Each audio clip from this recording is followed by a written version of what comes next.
안녕하세요, 성영석입니다. 여러분은 어떨 때 물가의 변화를 느끼십니까?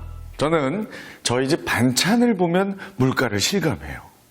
물가가 좀 내린다 싶으면 신선한 재료들로 만든 밥상이 차려지고, 물가가 좀 오른다, 김치, 젓갈처럼 두고두고 먹는 반찬들이 올라오는 것 같더라고요. 그런데 얼마 전부터 밥상 위에 신선한 상추, 토마토, 고추 매일 떨어지지 않았습니다. 채소값이 많이 올랐다는 얘기를 분명히 들었는데 말이죠. 알고 보니까 아내가 베란다에 텃밭을 만들어서 채소를 직접 기르기 시작했던 거예요. 아내는 텃밭이 보기에도 좋고 생산하는 기쁨도 크다면서 아주 좋아했습니다. 저희 가족에겐 아내가 최고의 채소 생산자인 거죠. 그런데 국가적으로 보자면 제 아내가 아무리 채소를 길러도 생산이 아니라고 하네요. 분명 어디 내놔도 칭찬할 만한 좋은 채소들인데 말입니다. 자, 이렇게 생산을 생산이라고 부르지 못하는 이유, 도대체 뭘까요?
일정 기간 동안 한 나라에서 새로 생산한 최종 재화와 서비스의 가격을 합한 것, 그것이 바로 국내 총생산, 즉 GDP입니다.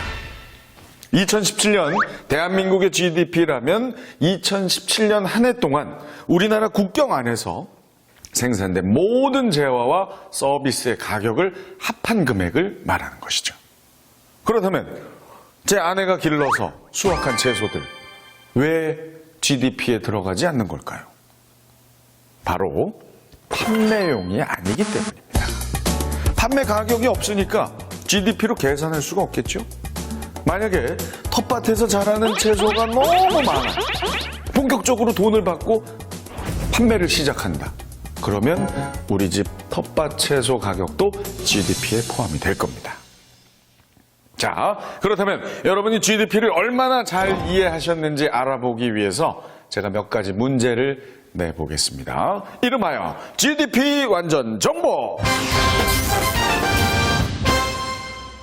자, 첫 번째 문제입니다. 세계적인 탑배우 안젤리나 졸리 씨. 그녀는 우리나라에서 침대 광고를 찍고 모델료로 1억 원을 받았습니다. 과연 이 1억 원은 우리나라 GDP에 포함이 될까요? 안 될까요?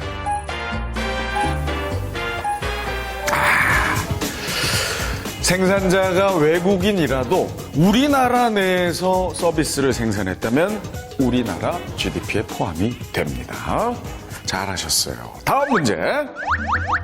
울산에 사는 중고차 판매원 김철수 씨. 철수 씨는 올해 10억 원어치의 중고차를 판매했습니다.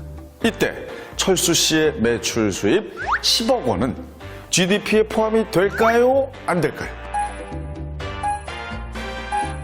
아이, 그렇죠. 네, 잘하고 계세요. GDP에는 해당 기간에 새로 생산된 제품만 포함되기 때문입니다. 중고, 재고 이런 것들은 GDP에 포함하지 않아요. 자, 마지막 문제 나갑니다. 대한민국 최고의 코미디언 원조 내생남 서경석이 프랑스에 가서 한국어 강사로 변신을 했습니다. 경석이는 올 한 해 프랑스에서 10만 유로를 벌었는데요. 프랑스에서 한국어 바람을 일으킨 경석이가 번 10만 유로, 과연 우리나라 GDP에 해당될까요? 안 될까요? 그렇죠. 이제 뭐 완벽합니다. 잘하십니다. 경석이의 한국어 수업은 프랑스에서 생산됐잖아요. 프랑스의 GDP에 해당이 되지 우리나라 GDP와는 상관이 없습니다. 자, 이제 GDP 개념 정리 확실히 되셨어요? 그렇다면 이렇게 GDP를 계산하고 나라별로 순위까지 매기는 이유는 또 무엇일까요? 그것은 GDP가 나라의 경제 규모를 보여주기 때문입니다. 2016년 기준 세계 GDP 규모 1위는 그렇죠? 미국입니다. 무려 100년 동안 부동의 1위를 지키고 있어요. 우리나라 2000년 이후에 꾸준히 10위권대를 유지하고 있고 2015년에는 세계 11위를 기록했습니다. 물론 GDP가 높은 나라가 무조건 잘 사는 나라라고 할 수는 없지만 경제 규모를 추정하는 데에는 큰 도움이 됩니다.